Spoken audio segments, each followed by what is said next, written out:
What do you get when you cross a know-it-all newspaper columnist with an awkward, unsophisticated everyman? Yeah. Well, I'm just not sure about that right now.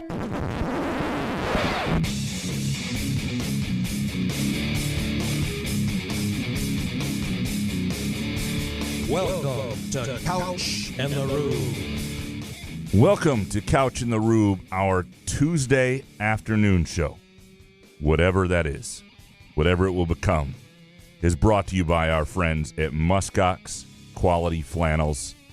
There is no better time than after this last weekend to order yourself a Muskox flannel for the comfort, warmth, to get your confidence back, to look good, to feel good, to get through February, to get through the Super Bowl. Take care of yourself. Do yourself a favor. Go to gomuskox.com and order a Muskox flannel today. You can use the promo code HOFF, H-O-F-F, for $15 off for Couch and the Rube listeners. That's gomuskox.com. Jason, how you doing, brother? Absolutely. I mean, fucking everybody masturbates. I'm doing great, buddy. How are you? What do you want to talk about? What's going on? By the way, are people still like fans of yours after your little Twitter deal that you were doing during the game? We got a few comments on that in the listener hot H. takes. Yeah. I hope so, because I was like, what is he doing? I mean, I was just trying to cope, you know? Maybe the Lions interview Ben Johnson too? It was by the way, sounds like he's coming back. He is coming back. Which is great. Great told for the Seahawks and Washington, the Commanders, get the fuck out. It's a good sign. I guess, yeah. We need touchdowns in the second half. That's all I'm saying. I have never been more worried about you than I was yesterday, and I've been worried about you on a few occasions. I couldn't get a hold of you to the point that I even messaged Therese, like, hey, did he just forget his phone? Like, what's going on? Like, is he okay? I did put it away, yeah. And I just hadn't heard from you. And I texted Jeff. You fired out the Couch in the Rube, like the hot takes thing. I'm like, God damn, like the last thing I want to do. Because we do that, we're going to record the show at like the same time, like noon or 12:30 yesterday. I'm like, I just can't do it. Like, I have never felt that way in a game, obviously, because the enormity of it. But I got to say, like, it was just so bizarre. I felt so weird. I was, I know a lot of people were distraught and in disbelief, and I was too. And I just woke up and I'm like, I was like, I can't read 2 hours of takes. I can't do it. I'm sorry. Yeah, so I put my phone away. Yeah, we'll see how today goes. We're going to do our hot takes and talk about the Lions and commiserate, and then we'll do yours. Today I'm fine. Listen, today I'm fine. Yeah. I apologize. We didn't do the show yesterday, but I think people understand. Yeah. I figured if we did it today, whatever. I just needed like 24 hours, and Couch is like, it's 6 hours. He's like, oh, you want to do the show at 9 a.m.? Let's do the show at 9 a.m. It's not what I got tweets. I got a tweet. I was just, I was trying to give people more lead in before the Michigan State-Michigan basketball game. But don't worry, State of Michigan, your college basketball programs will save you. Oh boy, yeah. It was not my best day on Twitter. Yeah. At least I guess, right? Yeah, I was very aware. Next time we're in an NFC Championship game. But I was trying to be funny in a point. See, that's where you screwed up. Yeah. Trying to be funny. Yeah, it was not great. And I'm going to get into that in one of my hot takes a little bit. But we're doing hot takes? Well, what are we doing? We commiserating? I don't know. What do you got? I thought we were going to just talk about the game. Well, let's just do that. Let's do that. Give a preview for the people tonight. I don't know. Let's do that. Let's just talk. Is the game really at 9 o'clock tonight? It is at 9 o'clock on Peacock, so you don't even have to watch. On what? Yeah, Peacock. Peacock? It was interesting because it was actually a little bit of a sad night for me in certain ways that maybe were illustrated by those tweets. And what I mean by that is you really realize that you've lost your fandom when you aren't just heartbroken by that game. Like, and that to me was sad.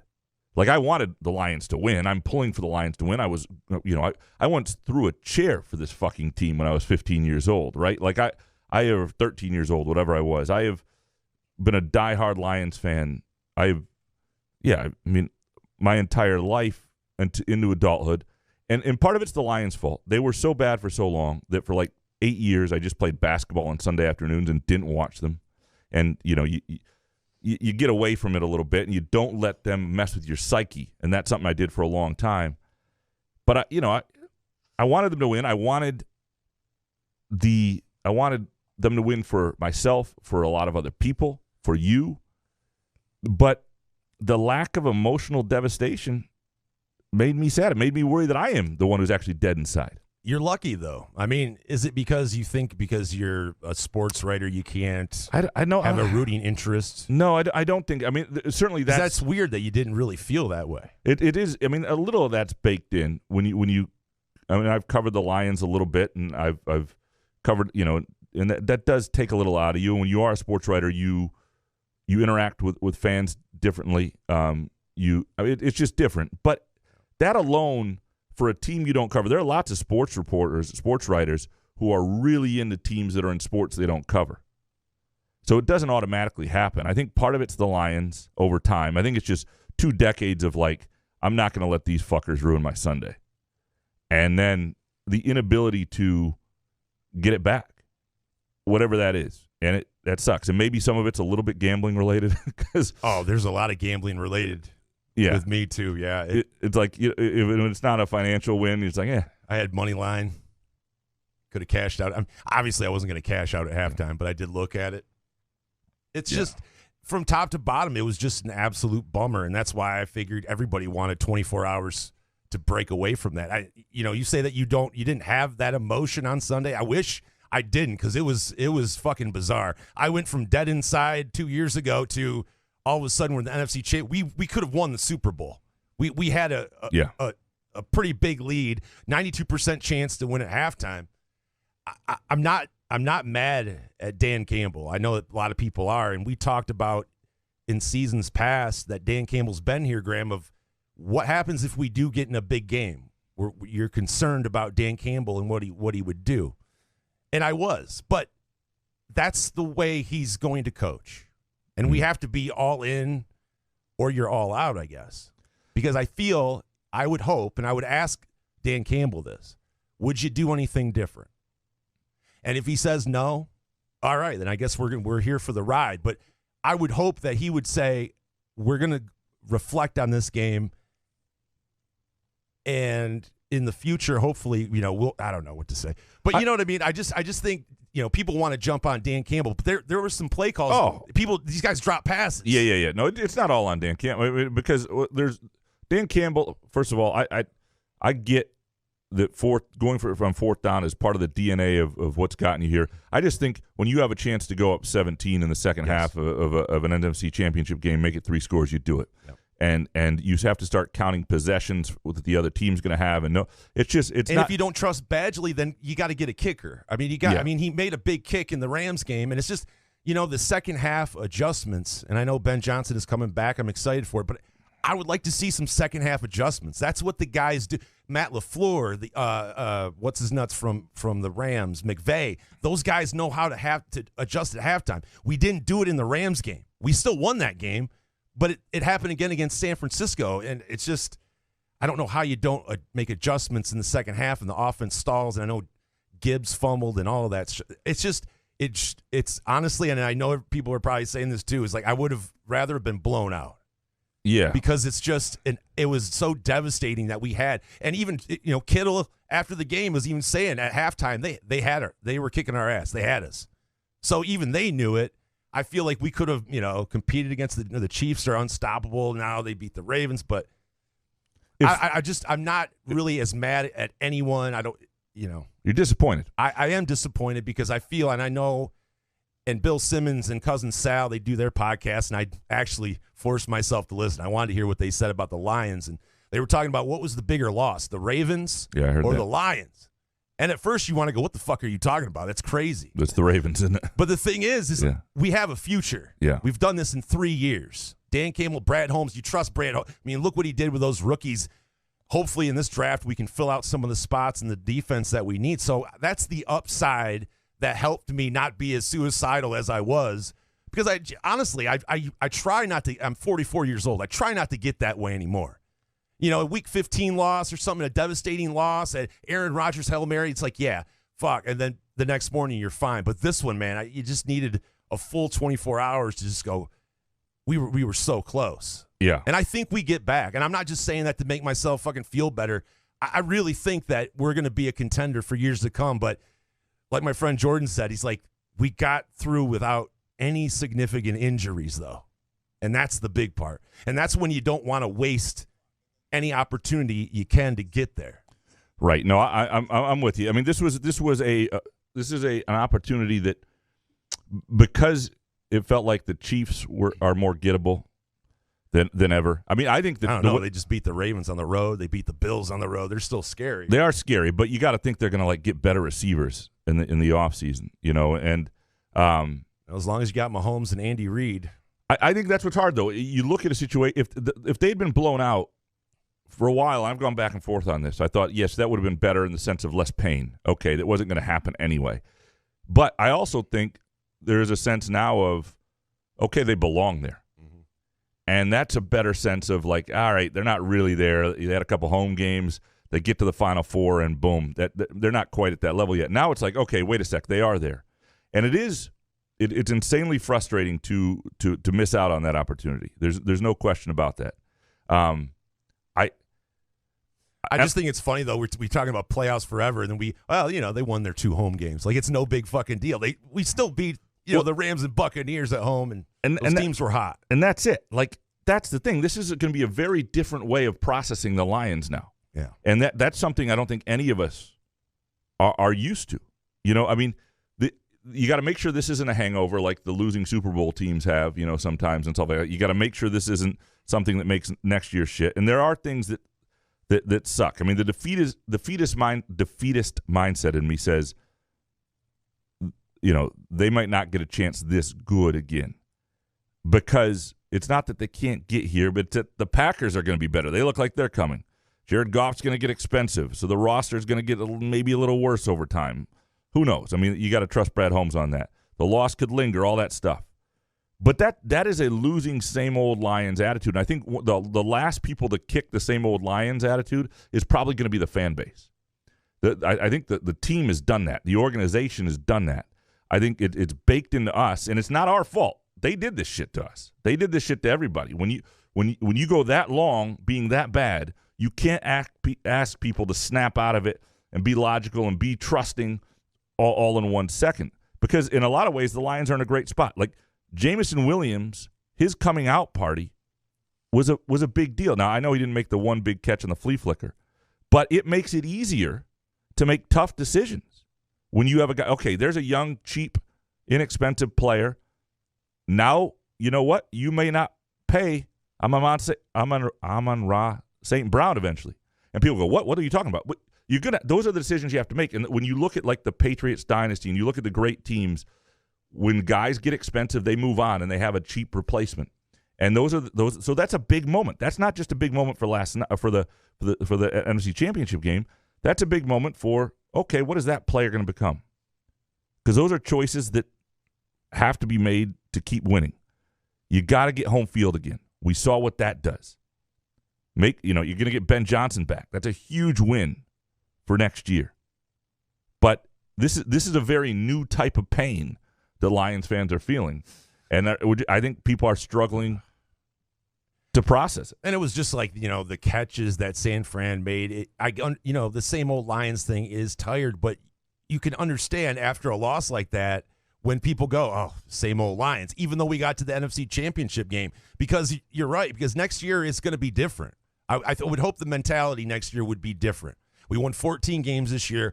Hell of a run. Like absolute just great season, but the way it ended, it just stole my breath away, man. It was just really, I was really shocked how hard I took it. I have not taken a sporting event that hard in a long, long time. And it was good, I guess, to feel that way because next season we want it more. But the Kansas City Chiefs have been to the AFC title game how many years straight? I mean, it's possible that you can do it. Is it rare? Sure. But if you keep the core people together, I think that you can plug and play. I know it's the Patriot way, but maybe it could be the Detroit Lion way where we get the guys that want to sit there and bite fucking kneecaps. And it is nice. We can maybe have a 5-6 year run. I'm ready for it. And it is nice not to be in Mahomes' conference.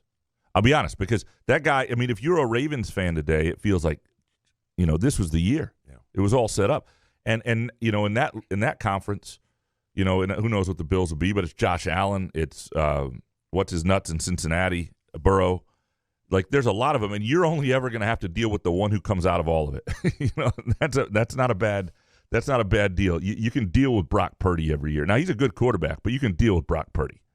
You can deal with maybe Jordan Love. How many missed tackles on Purdy too? It was brutal because if anything doesn't go wrong the way it did, if you don't get the Gibbs fumble, if you don't get if you get the catch on fourth down, if you kick one of the field goals, maybe a lot of things had to go wrong for it not to pan out. And I wondered this, dude, like if I'm CBS, do I just what actually starts a week after the Super Bowl on CBS? Season premiere of The Equalizer, which does exist at 8 o'clock on a Sunday. 55 million people can't be wrong. In Michigan, just play that shit next week.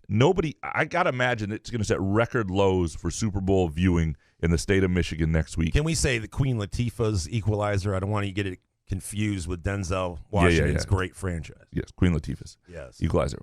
Are you going to watch the Super Bowl? I said no when someone asked me, who do you think's going to win the Super Bowl? I don't give a shit. Yeah, right. It's 2 weeks away. I think I'll have it completely out of my system by then, and hopefully the Chiefs kick the 49ers' ass. A lot more MGs probably. Than what? Than I had Sunday? Yeah. That's not possible. Okay. Especially post-game. I had to break out the emergency joint to get through that. So, yeah. Anyway. That's So apologies for not doing the show yesterday. No, I understood it. Writing in and everything. And I think people understood it. And to be honest, if MSU basketball wasn't playing like 6 hours after recording, I don't even know if I would have pushed you to do it. I think I would have been a little more. Yeah, I'm all right. It's all right. It is what it is. It's just it's like Michigan State fans with the 2020, like what could have been for Michigan State in that March Madness. It's just like 2 weeks of Super Bowl prep. I was just 92% winner at halftime. It just chaps your ass.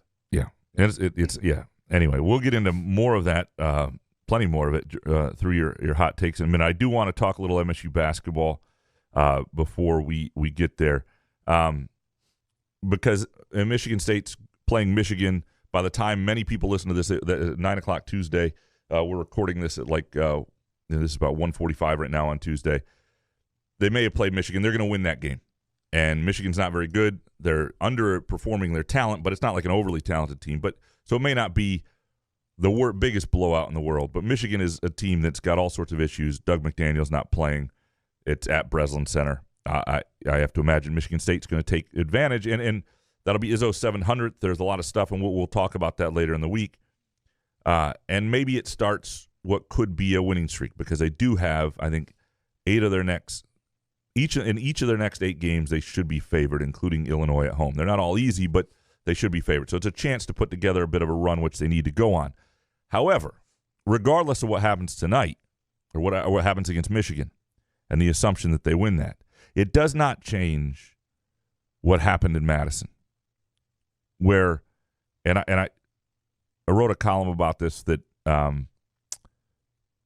sort of went after the roster construction a little bit, and I think it did so in a fair way.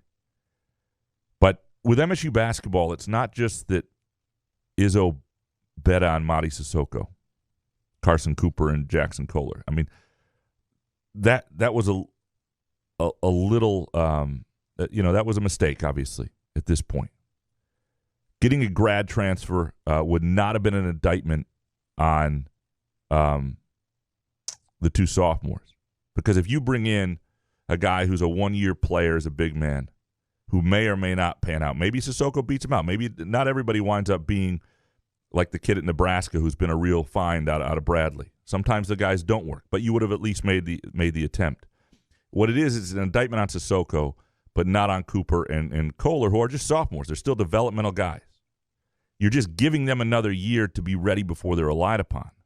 Like, think about Matt Costello for a minute, a guy that people think of the way he finished as a really good center, really good Big Ten center on a very good team in 2016 that obviously had a disappointing finish in the NCAA tournament, but that was a great team. He knew he was a really good Big Ten center. The middle of his junior year, it was still hot potato when he threw the ball to him in the post. He's remembered fondly, but he was a below-average center offensively until midway through his junior year. So when you think of Kohler and Cooper and their development, just think of that. Give those guys time. It's Sissoko not being the guy you hoped he would be that's made this tricky. But what's done is kind of done. And what happened at Wisconsin, while it should prompt an understanding that MSU's ceiling isn't high enough as is, I think it has to also prompt a look at other ideas. Like, I don't, be it Kohler, Xavier Booker. Like, Xavier Booker is not ready to be a big-time player for Michigan State. He may hit shots, but he is not very good on the defensive end. He's not very good on the glass. You can just see it in his motor. He's just not ready. But you've got to, I think, consistently force feed him out there to try to get him ready. You've got to play a little more Kohler. You have to find other ways if the matchup allows for it, especially. And maybe Sissoko is still the answer at times. And I think he is in shorter spurts if you can get him just to rebound and hustle and play hard. But But do you have to play Sissoko and Cooper at the same time? You should never play those two together. I mean, what was that about? You got to, yeah. And I understand Wisconsin has two bigs, and that gets tricky, and Malik Hall found foul trouble and all that stuff. But you got to make people meet your matchup. And I do think that this is a point where, and I'm very curious to see Izzo's response to this and the staff's response to this. That should be a point in time, the game at Wisconsin, the second game that looked the same against Wisconsin, where you're just not good enough to beat Wisconsin. A really good Wisconsin team. J.J. Storr is going to play in the NBA. That's very clear at this point. Or A.J. Storr, call him J.J. A.J. Storr. But there's a lot of guys there that are not pros, that are part of a team that's just more physical, more driven. They just look like a better team and on a better trajectory than Michigan State, and it all has to do with what you have inside. And so you've got to find ways to counter that to make them play to your advantages. I just think there's a lot of stuff that comes out of that game, and I think if you're the coaching staff at Michigan State, you have to sort of realize that and say, okay, we are way too matchup dependent right now. We've got to take a stab at not being this. Because it's not that Michigan State can't get on a run postseason. It's very matchup dependent. We saw what they can do to Baylor. I think the type of team, the USCs of the world, the Marquettes that they played a year ago, they'll be fine against this year. And it may line up the same. They may make a run to the Final Four. But there are way too many teams that have good bigs or sizable wings where that's not going to happen for them, where that's going to be a problem, especially the big man deal. And don't coach my team. If you're Michigan State, you have to sort of understand this was the moment to me. This was the definitive moment where your ceiling is lower than you thought, and this is not going to end well for you. And that's sort of the column. Eventually, you're going to come up short because you didn't go get the center, and you bet on the guys you have. And I sort of understand the philosophy behind it. But in today's college basketball, you got to use all the tools at your disposal. And it's not even something Izzo's been consistent with. When he didn't think he had a point guard, he went and got Tyson Walker. He didn't think A.J. Hoggard was going to develop into this, or at least didn't trust it. They didn't do that with the bigs. And maybe they thought between Sissoko, Cooper this year, and Kohler that they were going to be okay. And Kohler, his injury definitely set that back. I don't think Cooper has quite taken the step they thought he was going to take this year that I thought he might take. But Sissoko, you knew what Sissoko was. And Izzo likes Sissoko more than I do as a player. Everybody likes him as a guy.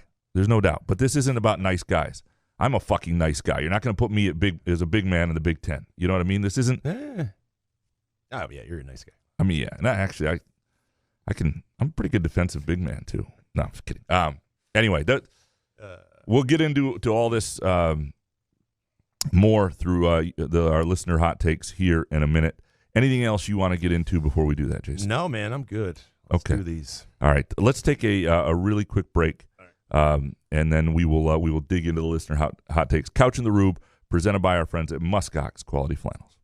Firekeeper's online casino and sportsbook is the site to play from your phone, tablet, or laptop. Get in on all the football action with pre- and in-game wagering. There's showdowns every week in football that you can't miss. Plus, the college and pro hoops are red hot, and the pucks are cool. Get your first casino deposit and sports wager matched up to $500 each. Terms and conditions apply. Must be 21 or older and located in Michigan. Gambling problem? Call the Michigan Problem Gambling Helpline at 1-800-270-7117. Where else can you cheer on your team? Enjoy a mouth-watering burger or savory sushi. Sip on handcrafted cocktails or one of 46 beers on tap. Take your game day or date night to Cask & Company Kitchen Bar or Front 43 Neighborhood Pub near Frandor. Two amazing places with one awesome blended modern American Asian menu. Catch the game on one of 30 60-inch TVs or stop in for the all-you-can-eat lunch buffet. Enjoy happy hour or elevate your night out at Cask & Company or Front 43 on East Saginaw in Lansing. Ever wonder how comfortable you can be and how good you can look? Put on a Muskox flannel and find out. Muskox has new arrivals for this fall, including the Caper Green Grand Flannel, which even makes couch look good. Muskox is a Detroit-based flannel company that creates soft and durable flannels made to last a lifetime. They become a great partner with Couch in the Rube, not just because they make us look good and feel good, but because they're good people too, and a socially conscious company. For every $100 purchase, $10 is donated to the Alaska Wildlife Conservation. Muskox flannels are designed with 100% cotton that is ethically sourced and double brushed for softness. Feel the quality and comfort of a Muskox flannel by ordering at gomuskox.com, where Couch in the Rube listeners can enjoy $15 off their flannel purchase with the promo code HOFF. Find Couch in the Rube podcasts on Spreaker, iTunes, iHeartRadio, Spotify, YouTube, Facebook, Google Podcasts, CastBox, and the Rube's favorite podcast addict.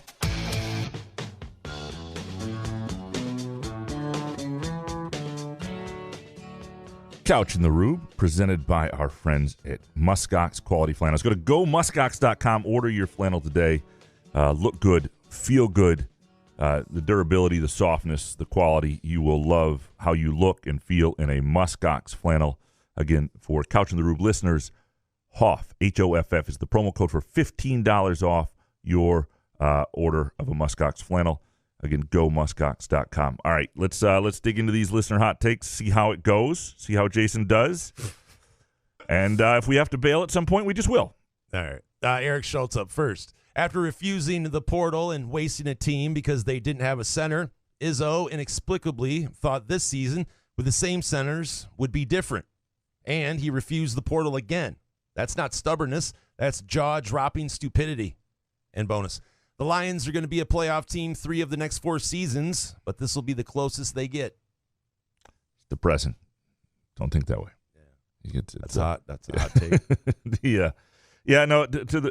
Look, it's. I think at this point there's a real chance that they do, they do.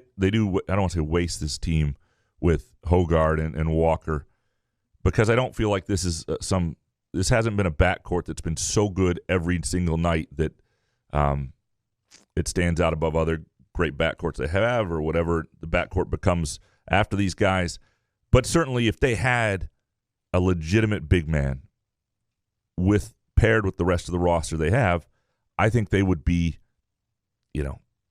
talked about the way maybe Purdue is, certainly the way Wisconsin is. They would be the top 10 team we thought they might be. I also don't think the guards played that well, but I think there's a trickle-down effect to not having a center who can give you anything offensively, who you can play through, who's simply a screener and a sometimes rebounder. Yeah, look, you're just not wrong, Eric. Dominic up next. Number 1, everyone has hindsight.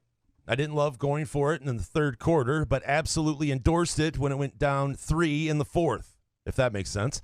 I feel bad for Jason, not you, Graham. The Broncos didn't make the playoffs, Elway boy. 2, Graham, if you've ever pulled those couchy Twitter antics during a Bears playoff game, our podcast would be called Couch and the One-Legged Ship Shopper come Monday morning. 3, I am so defeated watching MSU basketball because the ceiling will always be lower due to Tom's portal defiance. Graham will say Sissoko is what he is at this point. Yeah, no fucking shit. Tom knew what he was. Twice. He would do it all over again, too. I really believe that. And bonus. Chris Fowler is good at tennis, but he's just okay at football. Uses the orgasm voice far too often. The incessant need to reward desk guys with high-profile play-by-play gigs suck. See Shep. This is one of about 39 couch takes that irritated me during my Michigan Natty Sabati. Yeah, but you don't need to share all of the others. But it's fair. How many people have you muted? You know that I've muted? Yeah. Or no, Dominic's people muted? have muted you. Oh, muted. Yeah, I would hope after your performance on Sunday. I'm always amazed when I don't see somebody's tweets that people are talking about that are talking about me because I muted them. I don't see a lot of that stuff. Yeah. Well, Elon's screwing this up, man. Well, some of it's Elon, some of it that I've just muted people. Now, if I've muted you, it's either you're really annoying and it whatever, and that's probably more in line with my tweets and how people feel, or you're just really, really crude. Like you're not. If I've muted you, there's a chance you're not a good person because I have pretty thick skin. I don't get annoyed easily. Sometimes I let people go off the wall. You gotta. Can we read the crude ones? July show. I could just go and unmute everybody, and we could go back through the. We could. They have a Twitter question that way. We could definitely do that. Brian McDonald next. That third quarter was the Lions' version of the Cubs' Bartman 8th inning, where everything fell apart in indescribable fashion. The most enjoyable half of my NFL watching life undone in a way so excruciating that I don't want to watch the Super Bowl. Yeah, you're not alone. I do think I would be interesting to see Michigan ratings of the Super Bowl. I think they'll be lower. I think it's also a thing where people gather to get together. More people will go to bars or houses, not be paying attention to the game, just the commercials, eating food. Yeah, but there's the Taylor Swift effect, and I saw it firsthand the other night. We had a surprise party for Treese, right, for her birthday, because we celebrate those, Graham. And there was a young girl there, and she was a big Taylor Swift fan, and I asked, I'm like, so does she watch? I asked the mother, and she's like, oh, my God, she watches every game. Yeah. And I'm like, she was like 8 years old. I'm like, she cares about football? It's wild. Or does she just wait for the Taylor? So I think the ratings will be fine because of the Taylor Swift effect. Because you got to have it on, right, for your daughter wants to watch it. And it's only Lions fans. The ratings will be fine because every year some fan base goes through this. I'm just saying we're the first. They go through this? Well, not this. Blowing 17-point lead to go to the Super Bowl? But I imagine there are fan bases that feel like I don't really want to watch after the NFC Championship game or AFC Championship game. I can imagine like Buffalo has had a few years where they're like, I don't want to do this. And there's 2 weeks, though. Like if it were like this upcoming Sunday, I could see it. But there's a whole another week of this. To look at the Liga MX soccer schedule and see what. By the way, one thing Dominic said: the Broncos didn't make the playoffs. Elway boy, and I will give myself credit for this though. When I was a Broncos fan as a kid, because kids are front runners, and I loved Elway, and we get into it. And we get into it. It didn't mean I wasn't a Lions fan. Like I still suffered along with the Lions. What drives me a little nuts about some of this? If you're about 5-6 years older than me, like Jamil Hill and Rico Beard. This 49ers love, which I get. I mean, when they were 5 or 6 years old, and kids are stupid, kids are front runners. The 49ers are great. The Lions sucked. They got into it, and it's lasted forever.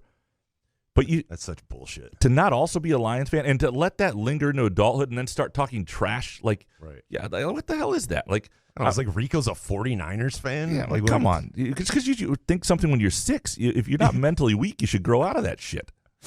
I've been watching him since I was 7. Like, who gives a shit?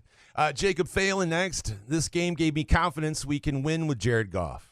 If not for drop passes, Vildor whiffing that interception and maybe kicking a field goal the second time around on 4th down. I liked going for it on the first time.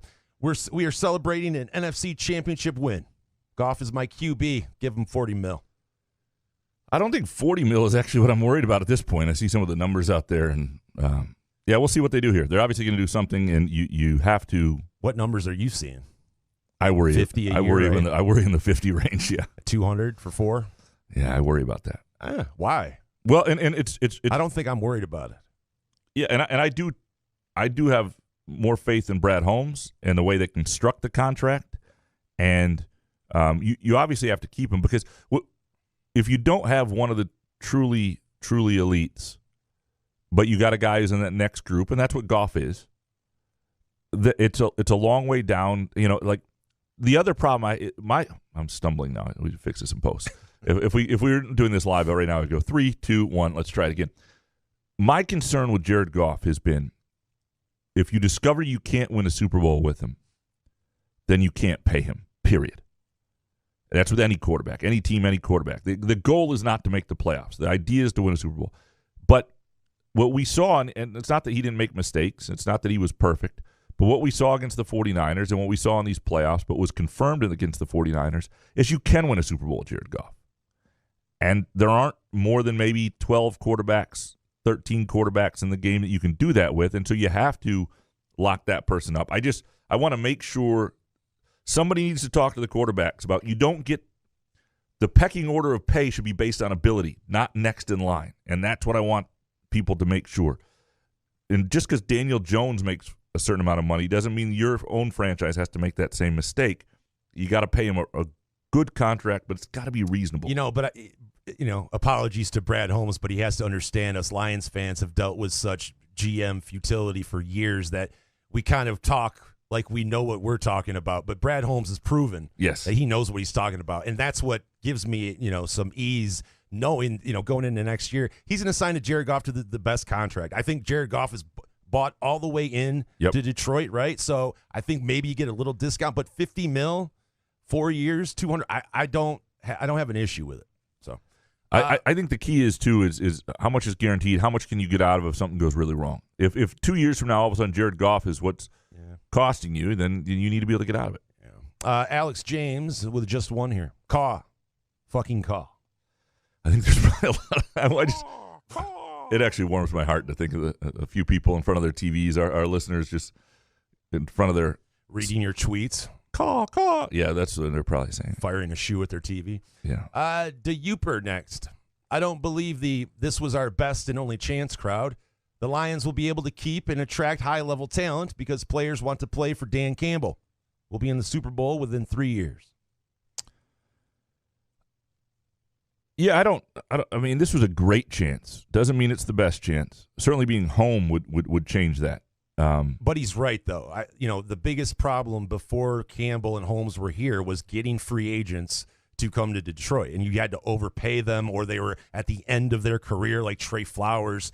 So now we're going to get guys that are going to buy in, and that's honestly the best part. That's how you keep winning. And I want to, his drafts have been really good, so let's see him keep drafting because that really is, dude. If you hit one of those guys, you're looked at like a GM of the Year candidate. Well, and Laporta put up those numbers in his first season. And that's how this is sustainable. It is a crude business. It sucks that there's no Larry Bird rule that like you can pay your own guys over the salary cap and it doesn't hurt you.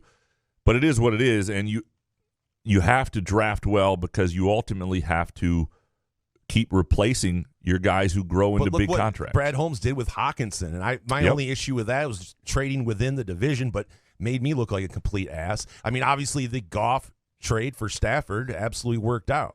So, totally. I mean, you can't really rip any of Brad Holmes' moves so far. NPC softball dad next. There is no honor in winning and not covering and costing me my parlay. If I were more than a casual Lions fan, I'd be devastated. Thankfully, a lifetime of Spartan football prepared me for this collapse.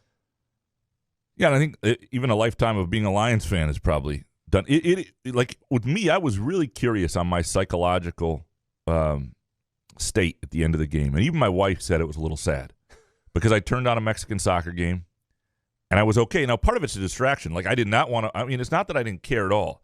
Like I did not want to watch Scott Van Pelt's post game or anything. I had no desire to do any of that, and usually I love watching that stuff. So it's not that I didn't care. It's just that.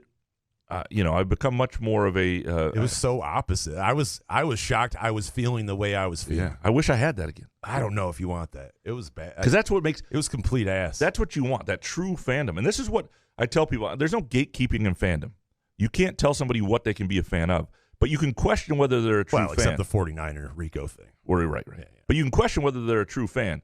And if they don't feel like you did, they're not. Like you the decision to be a fan, to choose a team, doesn't automatically come with feeling like that. And the beauty of feeling like that, Jason, is as shitty as you felt, the joy you would feel if they actually won a Super Bowl will be so immense before that that. it's uncomparable. Yeah, the joy I felt at that home playoff game where we beat the Rams and we stayed at Ford Field just hanging out talking shit until like 12:30, 12:45 in the morning. Yeah. Was yes. I mean, the joy that I had out of this season and the games that we went to, it exceeds. I'm just going to lie and say it exceeds the NFC Championship game and losing that way. Makes me feel better lying like that. Mike Scott, you have to take the points at times. Look, Campbell is a great coach. If you want to go for it a lot, fine. I like aggression. But when you can go up 3 possessions on the road in the third quarter of an NFC title game, you kick the field goal. Put your team in a position to win the game. Yep. Can't disagree. I'm with you, Mike. I'm really not mad at Dan Campbell as much, though, because like we've talked about, the fourth down plays. I mean, Craig Reynolds dropped 2 balls that. I'd like to redefine the word aggressive for Dan Campbell, though. I'd like to tell him that, like, going up 17 is being aggressive. Like, that's a good damn thing. You know, like, let's call that aggressive. You've done enough aggressive to get to that point where 3 scores really matters. Do you think that game will change the way Dan Campbell coaches next season? Yes and no. Yeah, you do. I think it does. Yeah, and I do think that he ought to learn from it. And I do think Dan Campbell, to his credit, is not somebody who pretends that everything he does is correct. He'll say, in hindsight, I should have done that. Like, and at the end of the game, when they ran it on that third down near the goal line and then had to use a timeout, like that can't happen. You can't do that because you just can't. And that makes you nervous when a coach does that. Ben Johnson, what are we doing, huh? Well, but that's also the head coach saying using that timeout was just over. It was over then. Yeah. Front office curmudgeon next. While Dan Campbell is a great head coach, he needs an adult in the room for crucial moments. I think everybody does. And the other thing that, people used to say Andy Reid was shitty with time management. Then he got Patrick Mahomes. Yeah, but then he got Patrick Mahomes. And maybe he's got somebody who's great with that. Mike McCarthy. I mean, he's done some really embarrassing shit. Right, and the other thing is, but again, Dan Campbell would be a genius if Craig Reynolds could catch a fucking ball. Yep. Dan Campbell would be looked at as a genius right now. No doubt. Aaron Lunecki next. People who think the fourth down calls are what cost Detroit the game are the same people that live in the comment sections on Facebook. It's like, what, 60-year-old women? I mean, I love this. Facebook. I hate it. Facebook is like I deleted it. My grandmother's. Ugh. Yeah, but no, it's look, the fourth down calls themselves. If Jahmyr Gibbs doesn't fumble, the problem is that, and I thought that Cousin Sal and Bill Simmons actually on their podcast did talk about this really well, the idea of momentum and whether momentum's real, and it just snowballed on them. And momentum itself may not be real in sports to some degree, but you know what is? This feeling that you're losing control, confidence in each play, that's real. And that's what momentum ultimately is. And it just bumming me out, man. Yeah, sorry. Munn Field Keg next. Would Andy Reid or John Harbaugh gone for it up 14 on the road to win an NFC title game?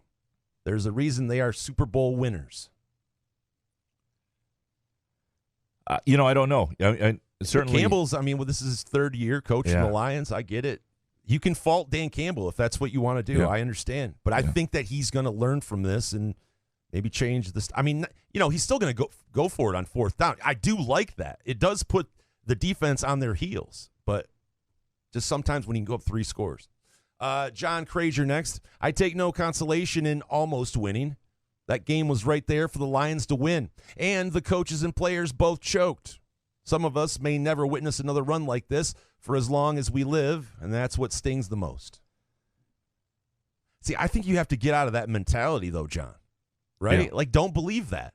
Believe we're going to get back next season. And it's a different franchise now. And the other thing is, unlike the Baltimore Ravens, at least the regular season still matters for the Lions next year. Like if you're the Ravens or you're Lamar Jackson, nothing will matter until he wins in the playoffs and gets to a Super Bowl at this point. And you had it all there for you, and you just got to try and put yourself in the same spot. If you're the Lions, you really see the value of home field, the idea of playing one less game. Like, you want to chase the highest seed you can get. If you can get to the 1 seed, those things all matter, and to put yourself back in this spot. So I do also think at least it's not a situation where it's like, boy, nothing matters until the playoffs next year, especially when I think the division is going to get better, and obviously Green Bay there. The regular season is going to matter, and so look, I don't think the Lions are done. I just don't. I think they're going to be good for a while, and yeah, it may not happen quite like this. They may get bad luck. They may have an injury that cripples them. Something could happen. But I think they're going to be in positions like this for 3-4 years, and there will be another shot, and you just have to hope it turns out. Speaking of Lamar, can we rip on Lamar now without being called a racist now that he lost in the playoffs? No, he wasn't very good, and okay. I didn't think their game plan was very good. And boy, Kansas City. I know they got behind. It looks like they just like freaked out. They panicked. Gavin Haas next. Fuck you for tweeting this out the moment the clock hit 0. That's my only hot take, Couch. Sorry, we're not all heartless people like you. I tweeted out the call for hot takes like right when I hit 0. I'm like, what is he doing, dude? Yeah, it's bad. Oh, it's bad. Yeah, at least you know it. Well, it was bad. As soon as I felt bad. Yeah. I was just trying to give people the most amount of time and get the rawest responses, and I was thinking like a show producer, not like a. Thanks, Gavin. Though that did make when I did see Gavin's response, I laughed my fucking dick off. It was so funny. Steve Beckman next. Dan Campbell would have kicked the field goal in the third quarter if he hadn't watched Michigan's Jake Moody miss a 48-yard kick in the first quarter. What an unforgettable season by the Lions. Yeah, I mean, unforgettable. I do think not trusting kickers. If the Lions, I don't know if Campbell wants a great kicker. Well, let's get a kicker. Yeah, if you don't trust him, I don't know. He hit a big kick in the Rams game, right? I mean, what do you got? What do you have him on the team for then? You don't trust him? Got to go get a kicker. Nestle's Quick Hotel next. This is the worst loss in Detroit sports history. It's not even close. Had they just been blown out, it would suck. But to lose like this in historic fashion with all that lead up to it, next year this team doesn't even sniff the postseason. Ooh, I don't think the hangover is going to be that. I think the Ben Johnson coming back alleviates some of the concerns too. I mean, that's a really big deal, Ben Johnson coming back, because there were going to be questions. What's the offense going to look like? How is Jared Goff going to react to having a different coordinator? I think for Goff's career, even if it's just one more year under Johnson, if it's one more really successful career or year in his career, I think that helps. The other thing is, if you're the Lions and you're blessed to get another year of a coordinator you're really happy with, and it looks like you're going to keep both your coordinators, which I think matters, then you've got another chance for somebody else maybe on that staff to develop under Ben Johnson. So when he does leave, you've got somebody who's ready, who's of his mindset, who comes from that offense. Who, I don't know. I just think there's a lot of good in that. The worst loss in Detroit sports history, though, does it? Yeah. You think it is? I mean, without obviously recency bias, but I couldn't even do a show yesterday. So, it took me. I mean, obviously we can talk and think of other ones, but I can't imagine. So the other ones that are real painful, and I mean, they're all Lions losses. Tigers, Tigers 67-yard field goal, or whatever. I would say Tigers 2013 were those years where the Tigers were the best team in baseball and didn't get it done. Yeah, those are tough. After the fact, but it wasn't just one game. It was like the series. We just got our ass kicked. You know what I mean? Like it wasn't just one game where you're like, sick. Yeah, it wasn't a moment quite like that. For me personally, the Pistons against the Spurs and the Game 5. The last time I felt like I think you're feeling now was Game 5 of the Pistons 2005 when Rasheed Wallace let Big Shot Bob Horry get that 3, and you kind of knew there was a chance they were going to lose the series. And that whole Pistons era, if they just had that second title, but they did get a title.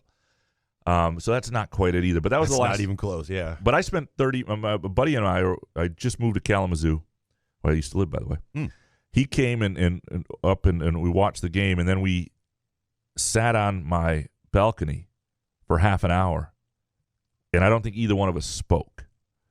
So I do, the Bartman thing I think is, for the Cubs comparison, is pretty good. I mean, I remember that 03, and I've talked about this before with my buddy Scott Powers, who, I mean, I was worried about him the way I was worried about you. Like, he didn't speak for 2-3 days before he came around again, and he just sat there like nursing But the Cubs still had a beer. chance to win that game after Bartman, though. Win the series? Yeah, I think they kind of knew. Yeah, I mean, baseball's different because it's rarely that moment. Listen, it just sucks. That wins. The Lions lost. Those are stories almost worth telling, presented by our friends at Midtown Brewing Company. And if you are looking for a place to nurse away your sorrows, to commiserate with a friend, to watch other sports, to go to Trivia Tuesdays and participate and compete yourself, whatever it might be, Midtown Brewing Company in downtown Lansing. Unbelievable vibe and atmosphere, terrific menu, just a great place for a date night to hang out, a drink after work, any occasion. Go to midtownbrewing.net to check out their menu and drink selection. You can also find them on Facebook for latest new offerings and announcements of things like, by the way, I think trivia has become a big hit there. I think it's a really cool vibe. Tuesday night, 7 o'clock at Midtown Brewing Company in downtown Lansing. Michigan Gansey next. For a team that has its foundation of grit, the Lions crumbled and the house fell down. The glass jaw of this team showed, and it hurt. Is that a haiku, or what is this? Yeah, I don't know. All right. A rookie fumbled. And Reynolds has actually been pretty good. Now, he's going to take shit forever for this, and I don't know. I mean, I don't know if he's a long-term answer guy on the team or not. The thing about Reynolds is he's not an expensive player, so you don't worry about that. He's kind of a replaceable guy. I felt bad for Gibbs, and you hope that he comes back and is just driven to never let that sort of thing happen again. Andrew Gauthier next. The 4th and 2 call was a good call. Good play, decent throw, and awful drop by Reynolds. And bonus. This isn't the same old Lions anymore, but I have to say, this hurts a hell of a lot more. Is this pain good? Does it mean the numbness of 30-plus years of being occasionally not bad is gone? It is a different pain, man. And I think that is good. It's not good today. Yeah. Oh, man. But you know what you're not is dead inside because you're hurting. Correct. That's the weirdest part, is going from dead inside to feeling just in a crazy way of just depressed. Man. I was also worried about Andrew just because he lives with Monica, and Andrew's a big Lions fan, but Monica's. Oh yeah. I was like, oh god, don't say the wrong thing in the house. Like I would, if I was married to Monica, I would be very concerned about like saying the wrong thing. The type of things I was tweeting. Imagine like being married to me and me just saying that in front of you. If you were like a diehard fan, you just might throat punch me and it'd be worth it. Professor next. There's nothing like the season where you win for the first time. Having expectations changes the experience in a bad way. And bonus, the at least Michigan won crowd twists the knife. Yeah, but Michigan fans are hurting too because, I mean, I guess if you're a diehard Michigan fan, you've got that and everything's bliss. But this could have been the double. And it still would suck. Even if you won a natty. Yeah, be like, damn. This was a real opportunity, and yeah. Because we were kicking their ass. No one thought we were going to win that game. Yeah. But, Chris Eastlick next.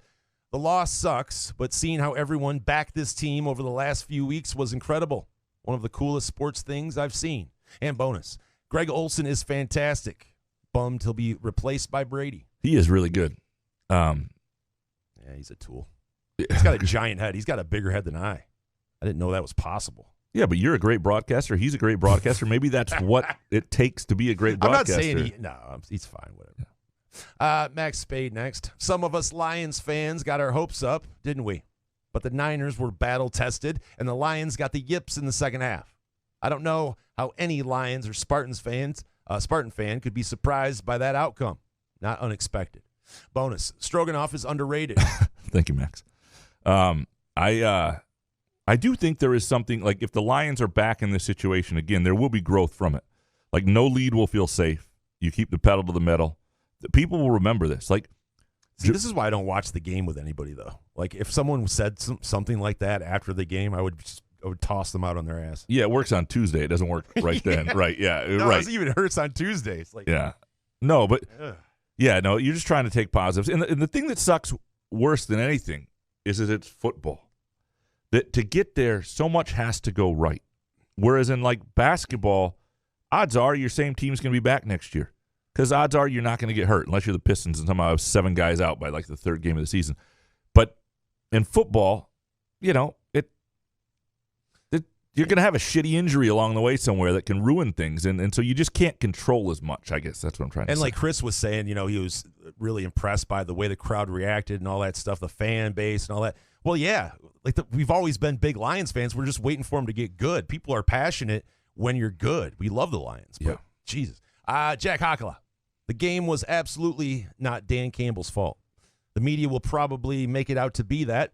Ultimately, if the Lions get that 1 seed, like they probably should have, to win that game handily. Also, can't let Purdy, of all people on this earth, run on you like that. Sad boy. He's right. What do you think of Purdy right now? I think he was Mr. Irrelevant, a couple years ago. Now he's in the Super Bowl. I don't know. Like, you want to call him a system quarterback? That's fine by me. Give me a system quarterback like Brock Purdy. I just think that I can't wait until the offseason. Hopefully we can get a linebacker that can maybe spy a fucking quarterback. Just so many missed tackles on Purdy, too. I mean, he's. But I mean, would I really rather have him over a Goff? I don't think so. It's a good question because he's part of both of them. Neither one of them are like rugged-looking dudes. Like neither one of them. I guess they both could be muskox flannel models, but neither one of them are. You know, they don't look like. Maybe they couldn't be actually. Purdy looks like a child actor. He looks dainty. Yeah. But the thing about Purdy that he does well that I don't think Goff does as well is I think Purdy is better under pressure. He makes some throws when he gets hit that Goff doesn't make, and that I think I would rather have Purdy than Goff. But they're both in the same tier together. I don't think it's and Goff is I'm okay with Goff because again Goff proved to me at least that you can win a Super Bowl with him. And whether he has any more in him to be more consistent, we'll see. But I think the Goff questions have been answered.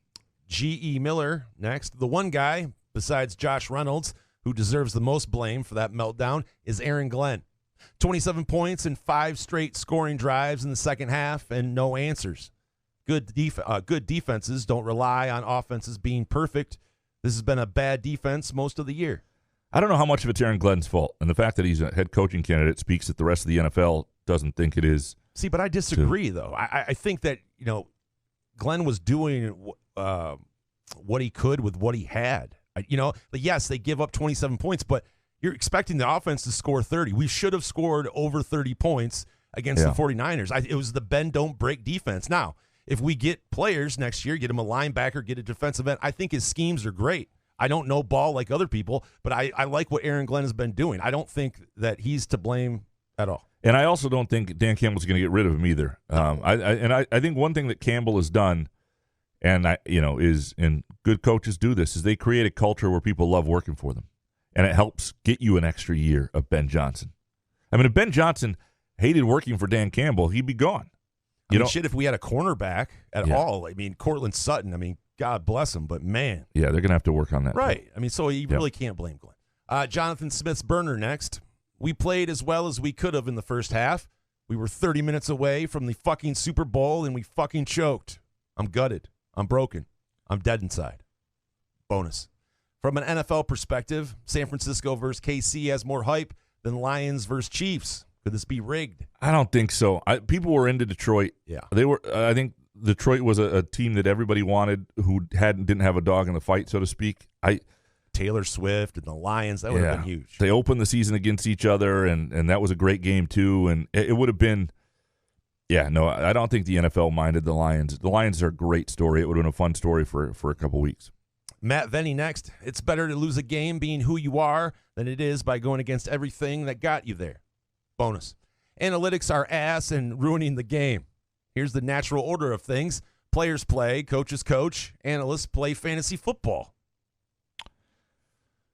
My big problem with analytics is they lack feel and they lack circumstance and gut feel. Gut feel, yeah. Right? And sometimes you're not playing that well. I don't really care. You get lucky, you get down to the 3-yard line, or what I hate is when it's like, well, analytics say you go for it here on 4th down from the 2. Well, you've been stopped and gotten nowhere, and nothing's been promising on the previous 3 plays. What do the analytics tell you on that? Like, I just want deeper analytics. That's all I want. If we're going to talk analytics, don't make them so overarching. Make them really detailed, and these should be very micro, less macro in terms of analytics. And a lot of the fourth down plays, I like the plays. We just didn't execute on a lot of them, right? Yep. So that's why, I kind of like going for it a lot because it keeps the whole team, your opponent, on their heels. And I also think that Dan Campbell's aware that he does not have the greatest defense in the world. Yep. And so you need points. And what will be interesting to see is his coaching evolves and the Lions evolve. Is that at some point in the next couple of years, the Lions all of a sudden assemble a really strong defense where they don't need massive leads, where 10 points feels like a lot, then it might be worth going up 10 rather than chancing it when you're up 7 to try to get to 14. Let that defense play with a 10-point lead, make that other team feel the 2 possessions. Right now, I feel like, the thing is, though, 17 in the second half, you got to do that. But please, can you explain to us? I mean, is Ben Johnson going to have a presser now that he's going to stay? I mean, I just would like to know what happens in the second half when you look so dominant like we did against the Rams. I'm texting Treese going, they can't stop us. And in the fucking second half, we can't score any points. And we did it in the 49er game. People figure things out. Like, look at the Chiefs, and they're great early, and then they had, 5 punts in the second half. But it's the NFL. Teams are going to adjust at halftime. The guys across the field from you, they're not all Josh McDaniels. They're all actually good, coaches that adjust. Are we not adjusting as well? Yeah, they should. Dang it, Bobby, next. Lions blew their chance, and you can't expect them to do it again. We don't have the QB to do it year after year. Fuck. Bonus. Fuck this Super Bowl. Is the guy who loved Elway growing up, who always liked the big arm quarterback who could carry a team. I wish the Lions had that opportunity in their moment to have that guy. But they're not. So this window is probably not going to have that guy, and maybe the window's shorter because of it. But they just got to find a way to get one Super Bowl win. It doesn't have to be a dynasty. Win a Super Bowl. Jason will live an extra 20 years. We can get to one first. We can try that. Yeah. Tyson's Fury next. A Super Bowl champion will come from the NFC North within the next 3 seasons. Bonus. MSU would have the same record if Booker was consistently in the rotation, receiving considerable minutes. It would be interesting. Well, first of all, in the NFC North, I think we'll see. Obviously the Bears are going to get an early pick here, and I think the roster is going to get better. But the Packers are young and good with a good quarterback. The Lions are young and good. So there's a really good chance that happens. If you look at the games they've won close, I'm trying to think where Booker would have been. They have not. I'm trying to think of games that they won close. That Booker, I think, is a minus player right now, and so I do think that it doesn't mean he's not worth trying to make into a plus player by the end of this year because he elevates who you can be. He scores. He's got something to him, right? With the way he scores. There's just not a lot of, as Dan Campbell would say, grit, right? Like, there ain't a lot of grit to Booker's game yet. And I don't know that in college basketball in the Big Ten, if you can defensively and rebounding play like Xavier Booker does and be a positive contributor to your team.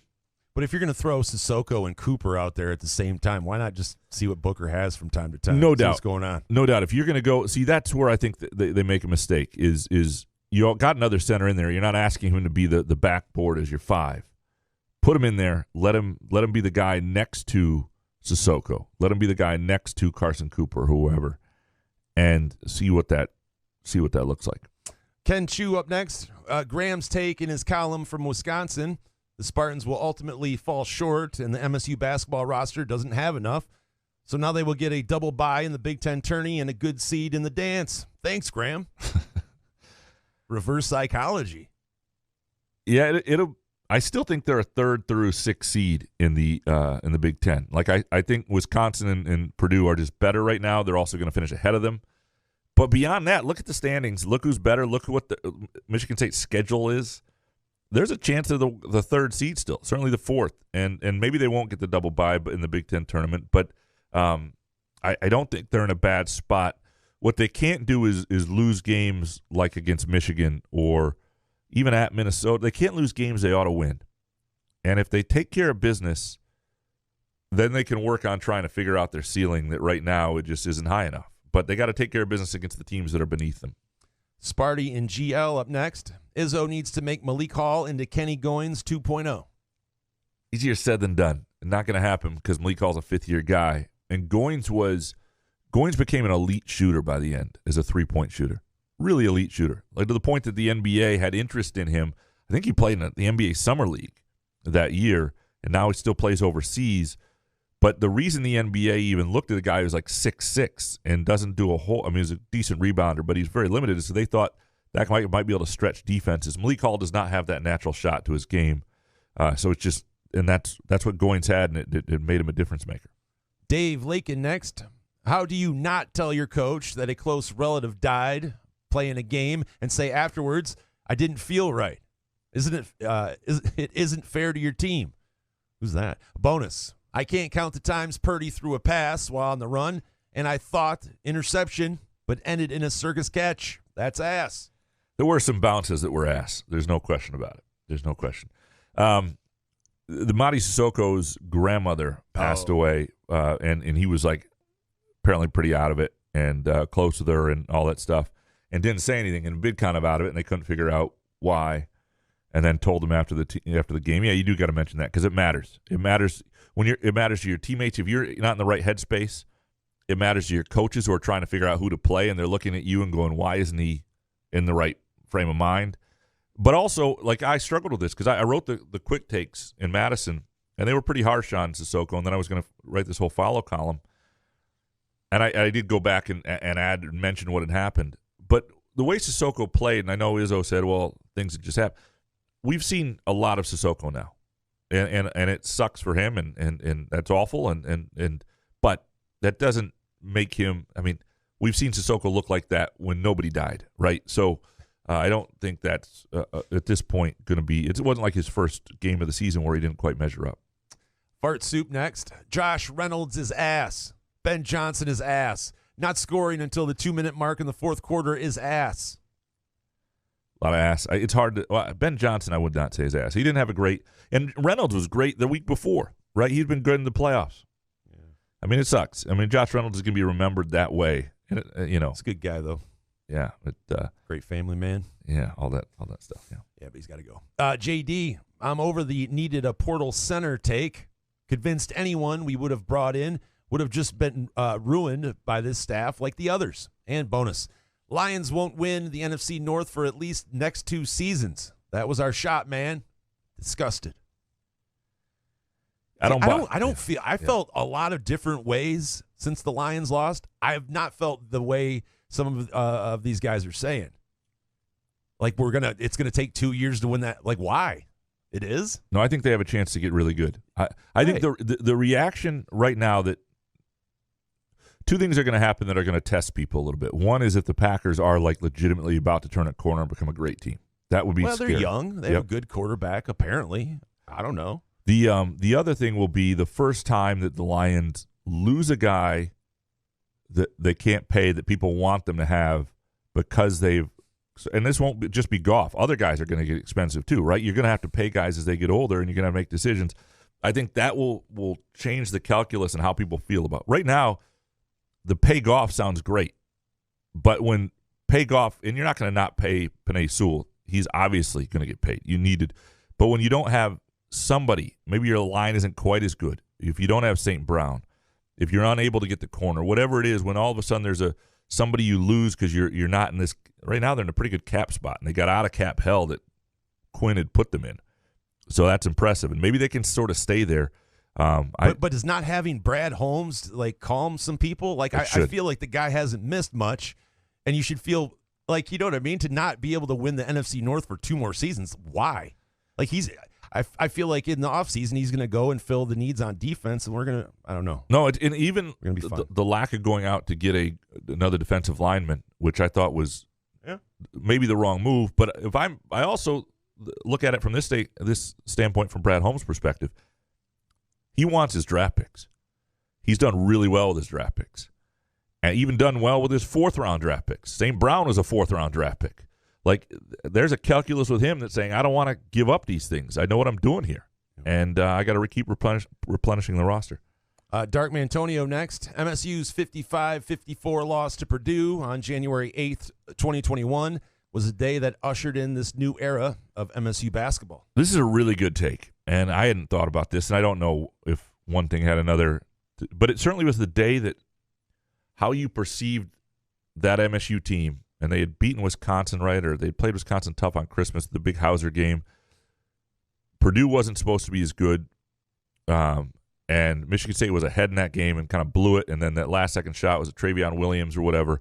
There was the COVID year, empty Breslin Center. It did seem to, I mean, that made that group of bubble team, it did seem to spiral things a little bit. That's a really interesting sort of turning point. And I don't know what the cause and effect was, but it's an interesting moment in terms of how people think of what's what. Don't coach my team. Bo McJunkins next. We've gotten into a weird place with writers telling us just be thankful for Izzo and 6 seeds because you could be Rutgers or Minnesota. No, F that. We are not those schools, and we have a standard. If we should be happy with making the tourney, just fold up the program. Bonus. Nice to see 17 and 18-year-old freshmen having an impact all over the country.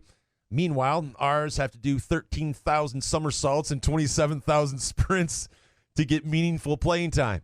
We're getting 0 out of the 5 spot, but let's not play Booker. I don't know if he's your 5, though. He's your 4 as much as a 5. Maybe he's the 5. I don't know. But there aren't a lot of 17 or 18-year-old freshmen having an impact. Number one, 17 and 18-year-old freshmen don't exist. Hogard was like 26 as a freshman. He's 36 now. Like, all these guys are old as I don't know what year they're going to kindergarten.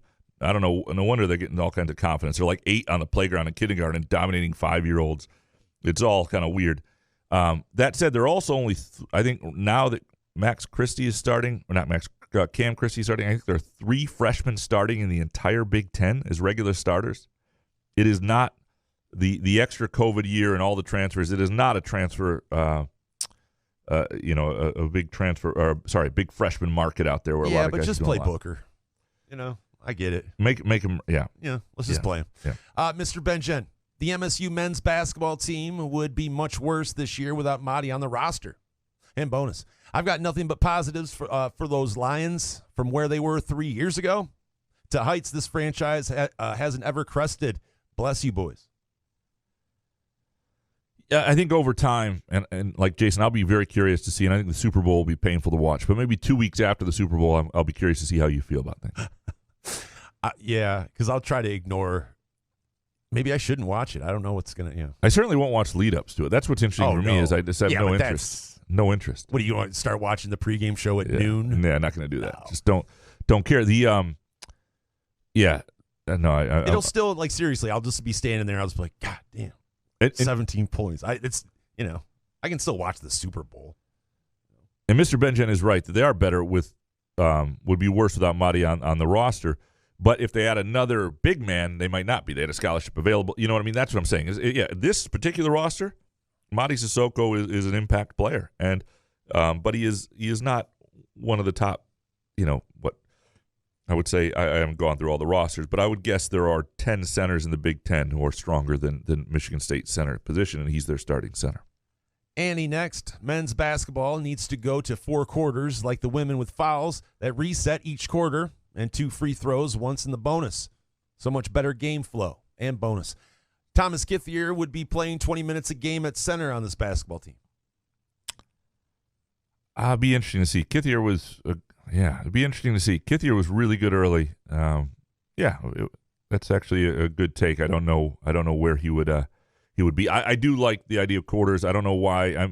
I sort of know why. I think there's some television money and some TV reasons they've stuck with halves, but the women's game with quarters and the way that works with the fouls and everything, I don't understand why they haven't gone there in the men's game yet. Have they even talked about? It has been discussed, and it's weird. It's the only. Men's basketball at the college level is the only place that doesn't play quarters. Like they do at high school, they do in the women's game, they do in the NBA and the pros. It's sort of weird. It's the only place that doesn't do it.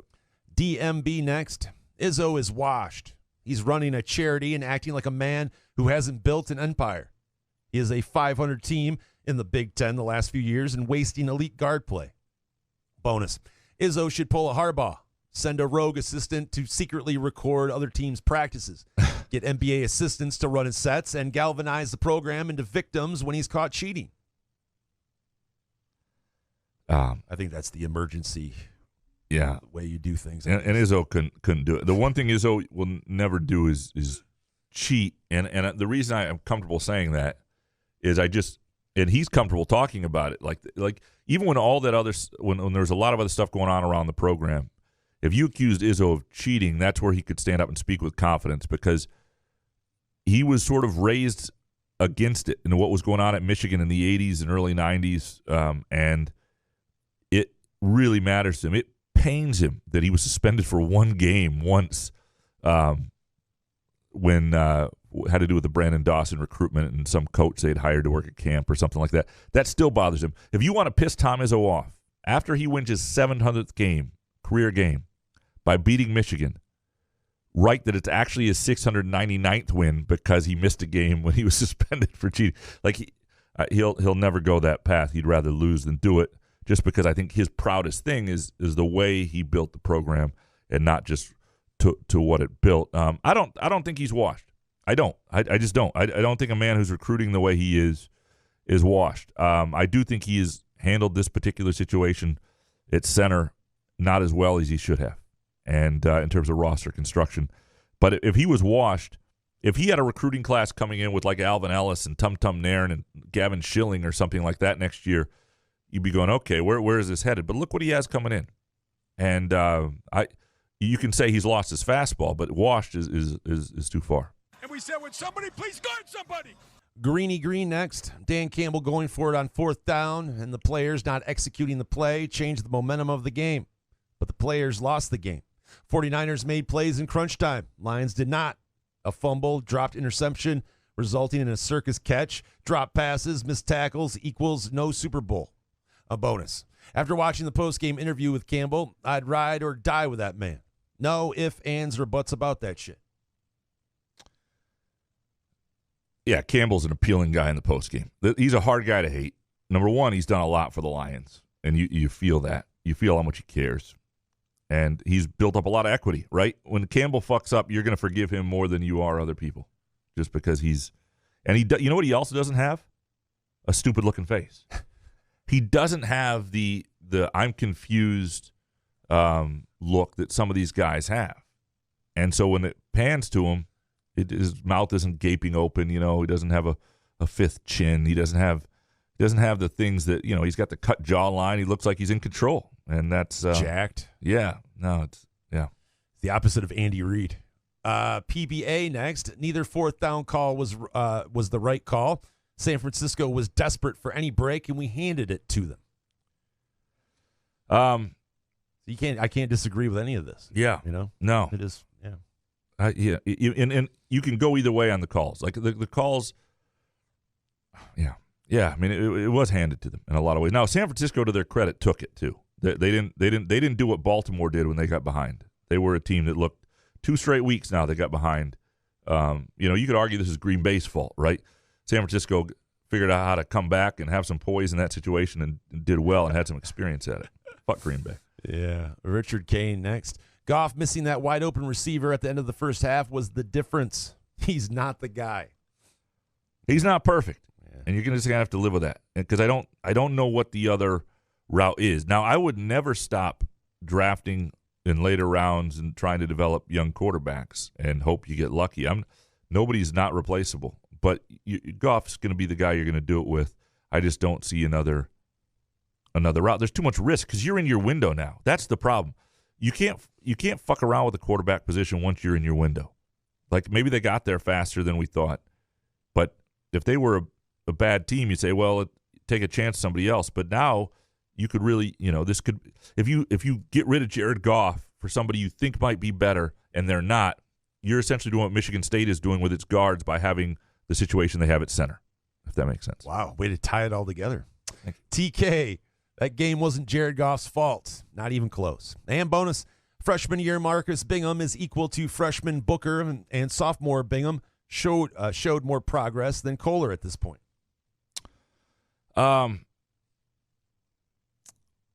Yeah, I mean, freshman year Marcus Bingham did, I'm trying to remember him because I remember him mostly late in his career. I think Booker's got more skill and more upside than Bingham to some degree because, again, I always talk about thighs, and Bingham had these little thighs. I don't know what it is, but you just can't win with those little thighs.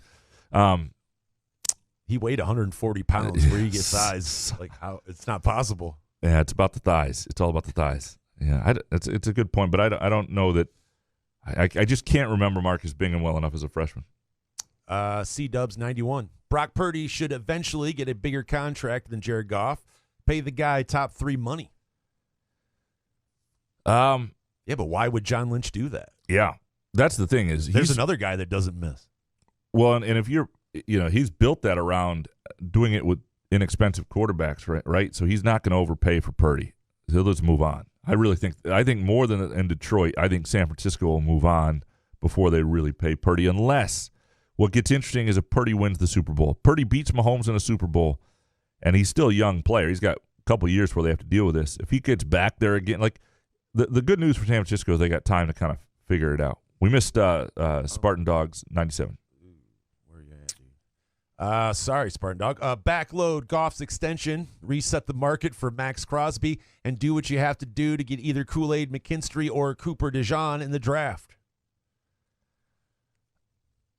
Yeah, I mean, thanks, Mr. Caputo. I'll hang up and listen. Yeah, no, I don't. Was that 97 win shit. Max Crosby, he's not going anywhere. Yeah, I do hope that I want, and I trust that they'll make Goff's extension as smart as possible for everybody involved.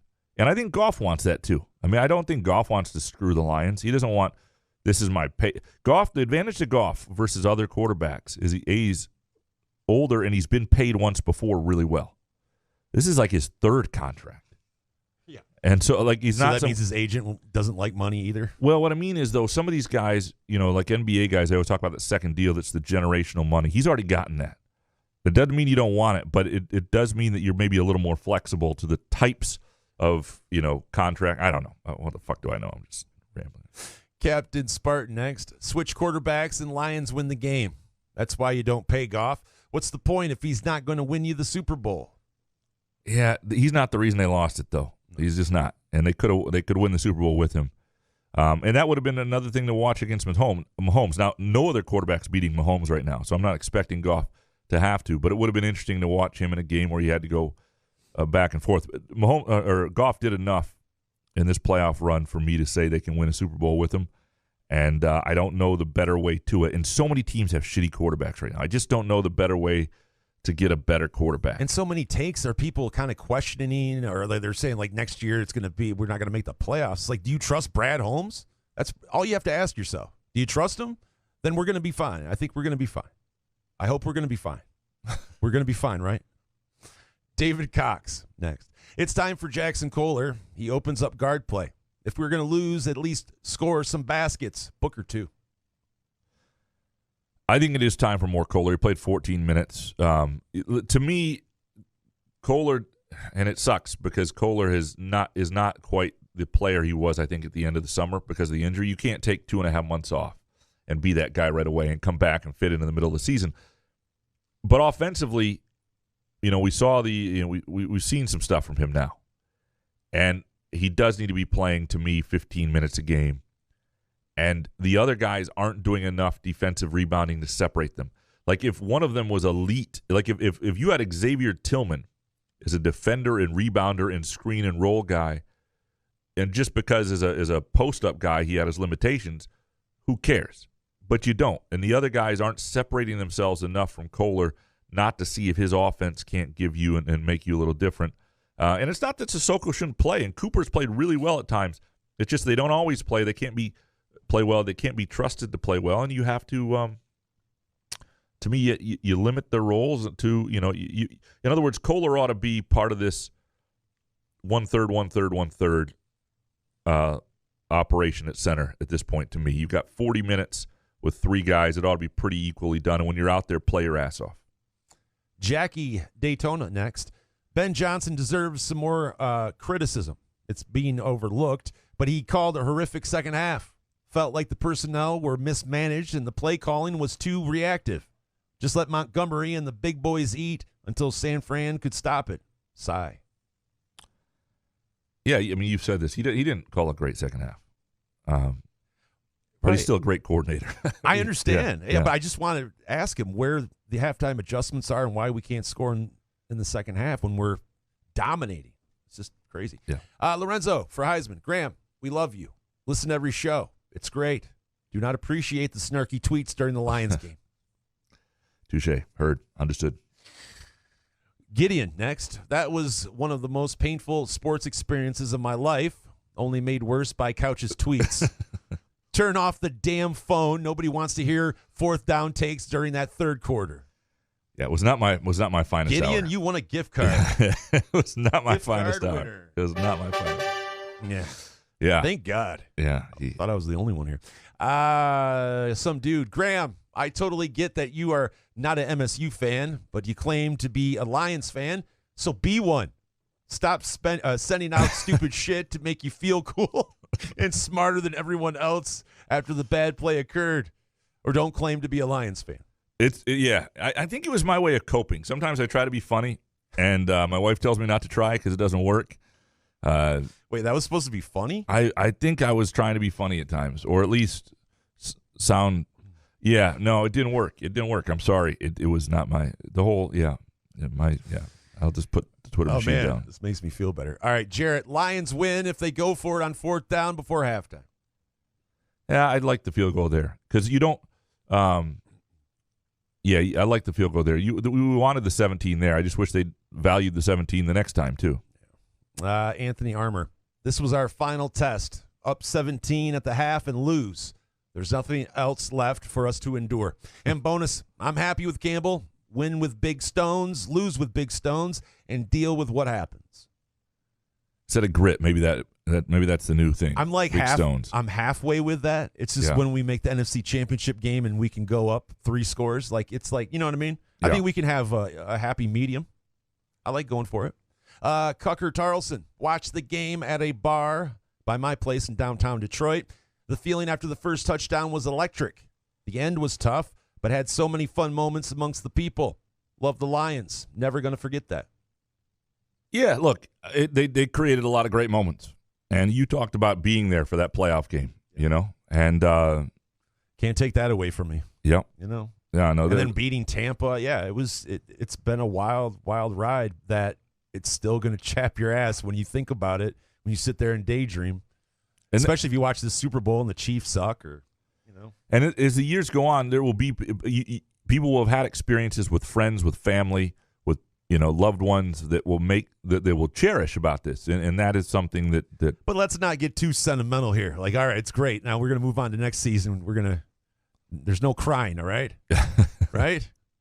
I hope not. Kurt Wisniewski, I am so proud of the Lions. They brought respectability back and quelled Wolverine fan celebratory nonsense of their national championship and Harbaugh leaving for 3 weeks. Bonus.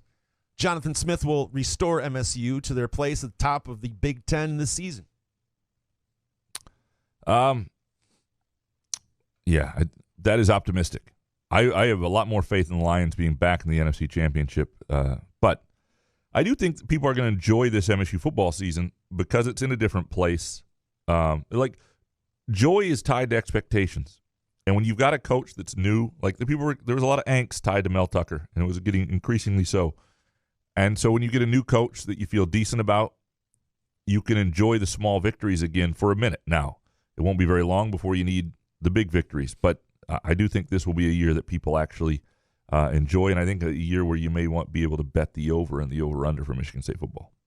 David L. next. Izzo's awful at fixing players' bad habits. Mahdi consistently uses a dribble to collect himself when he gets a pass or offensive rebound, which gives the defense time to block or follow him instead of just going straight up.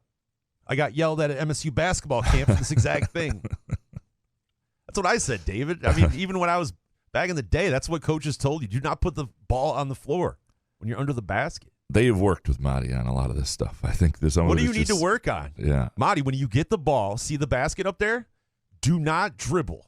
Just go right back up. I mean, what you know what I mean? Like how many practices? He's a good guy. Sorry. Ryan Schultz next. Short-armed white dudes are never the answer in basketball, even when offensively gifted. Unless Kohler has more offense than Nick Ward, he was never going to be more than a role player. Izzo needed to address the gap at the 5 the way he addressed the gap at point guard in 2021. And bonus. Graham, I'm going to take the points guy too, but stop acting like a 48-yarder for Detroit had much better of a chance than getting 2 yards. Yeah, well, the percentages were like, 70? I don't know. It was, yeah. Yeah, he doesn't have a good percentage, right, from over 45 or something. But yeah, no, and again, it was the second half one that bothered me a little bit, not the or the third quarter one that bothered me. Now it's all bleeding together. There are too many. To your point, first of all, I felt very seen with your first line. Short arm white dudes are never the answer in basketball, even when they're offensively gifted. But what Kohler becomes, I don't know. I really wanted to see Jackson Kohler healthy, part of what they were going to be this year, and see what that would look like. And I'll look forward to seeing it next year. But you're right, you can't just rely on things you don't know. And the injuries, the problem with the way the center position was addressed is Kohler and Cooper are young enough that if you brought in a guy this year and it did limit their time, you're not necessarily stunting their development. It's not an indictment on them. They're not in their performance years, so to speak, yet for where they were recruited, the level they were recruited at. Those are their junior and senior years. And I do think this might be the year or the lesson that brings more transfer portal activity from Izzo. Kevin from Rochester Hills. Lions will not make the playoffs next year. Campbell has a breakdown and bolts to the UFL. See, now maybe if you would have tweeted that out. Yeah, that's a little funnier. I think next year when the Lions are losing, I just put the Twitter machine down. Twitter machine. David Jackson next. The MSU basketball game in Madison was the end of us fooling ourselves. Post players are bottom tier at both ends of the court. We are what we are. Bonus, if MSU and Wisconsin are 1-2 in Big Ten hockey standings heading into the final weekend and Big Ten Network doesn't show the games, then Big Ten hockey should just end. That would be the final insult to hockey. Streaming number 1 versus number 2 while Michigan versus Minnesota is on BTN. This is not acceptable. We'll see if they adjust it because they've got hockey in that time slot. To me, they ought to be able to put the game. If MSU Wisconsin winds up being as important as it looks like it may appear, that needs to be on BTN. Look, the Big Ten has screwed this up.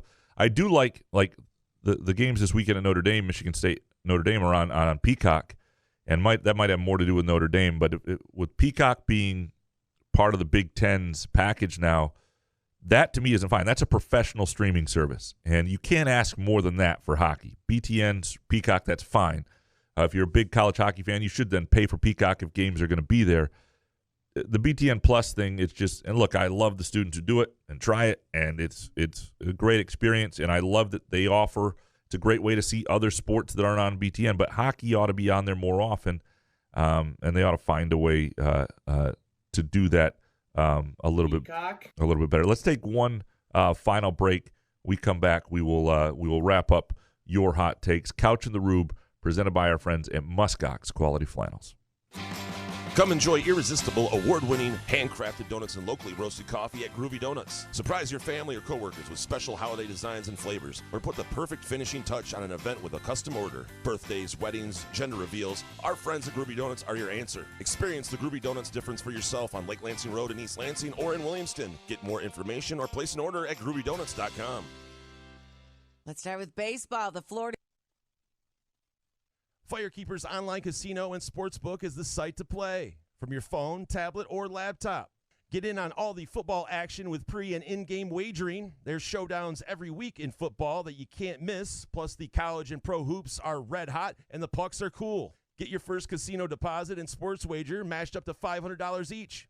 Terms and conditions apply. Must be 21 or older and located in Michigan. Gambling problem? Call the Michigan Problem Gambling Helpline at 1-800-270-7117. Where else can you cheer on your team? Enjoy a mouth-watering burger or savory sushi. Sip on handcrafted cocktails or one of 46 beers on tap. Take your game day or date night to Cask & Company Kitchen Bar or Front 43 Neighborhood Pub near Frandor. 2 amazing places with 1 awesome blended modern American-Asian menu. Catch the game on one of 30 60-inch TVs or stop in for the all-you-can-eat lunch buffet. Enjoy happy hour or elevate your night out at Cask & Company or Front 43 on East Saginaw in Lansing. Ever wonder how comfortable you can be and how good you can look? Put on a Muskox flannel and find out. Muskox has new arrivals for this fall, including the Caper Green Grand Flannel, which even makes couch look good. Muskox is a Detroit-based flannel company that creates soft and durable flannels made to last a lifetime. They become a great partner with Couch in the Rube, not just because they make us look good and feel good, but because they're good people too, and a socially conscious company. For every $100 purchase, $10 is donated to the Alaska Wildlife Conservation. Muskox flannels are designed with 100% cotton that is ethically sourced and double brushed for softness. Feel the quality and comfort of a Muskox flannel by ordering at gomuskox.com, where Couch in the Rube listeners can enjoy $15 off their flannel purchase with the promo code HOFF. Find our live stream, podcast archives, as well as show, affiliate, and sponsorship information at our website, spotlightmediastudios.com.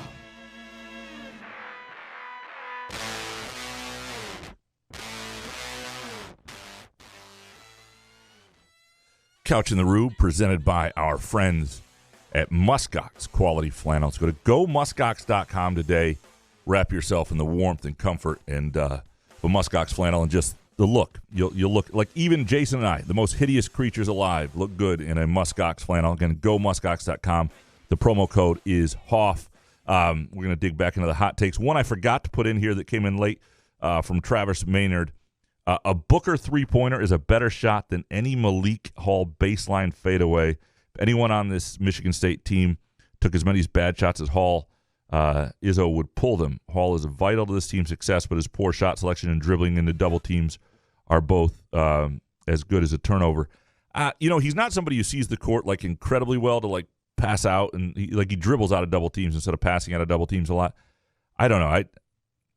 He's not a great shooter, but he's been playing really, really well. And I don't think Malik Hall didn't have as good a second half, had some foul trouble, but I don't think Malik Hall is the problem right now with this Michigan State team. And while a Booker three might be a good shot, what he is on the other end of the court just is so much less than what Malik Hall is. That's the problem. That's the issue. Are we on T-Bone's dad, right? We are, yeah. All right. Do I question some of Dan Campbell's decisions? Sure. Do I also want him making these tough decisions for the foreseeable future? Unequivocally. Shout it from the rooftops. Hell to the yeah. Bonus, rebounding success isn't related to your height or vertical as much as it is to your heart and tenacity. MSU collectively doesn't have the latter with that element of the game, and sadly, that's why they won't make the second weekend of the tourney. They've been out-rebounded by 6 of 9 Big Ten opponents, which is an issue going into the Michigan game. And the second weekend will be purely matchup dependent. I really think this team is a team that thinks it's been there, it can turn it on, and it will play hard. And if the matchups are right, it's almost unfair for some of the teams that are going to have to play Michigan State. If you had a great year and you've earned a 3 seed or a 2 seed and you've got to face these guys in the second round, that's kind of bullshit, especially if you're not built a certain way. But I still think MSU has a chance to make a run if the matchup is right for them. I don't see right now. When you go back to 2019-20, the thing that gave that team that lost its postseason to the pandemic so much promise was that you could not beat Michigan State at the end if you relied on a big man or a 4-man. Xavier Tillman was just taking that person out of things. It was Luka Garza. It was Lamar Stevens at Penn State. It was all these really good 4-men, like 4 in a row. Just if you relied on that guy, you had no chance to beat Michigan State.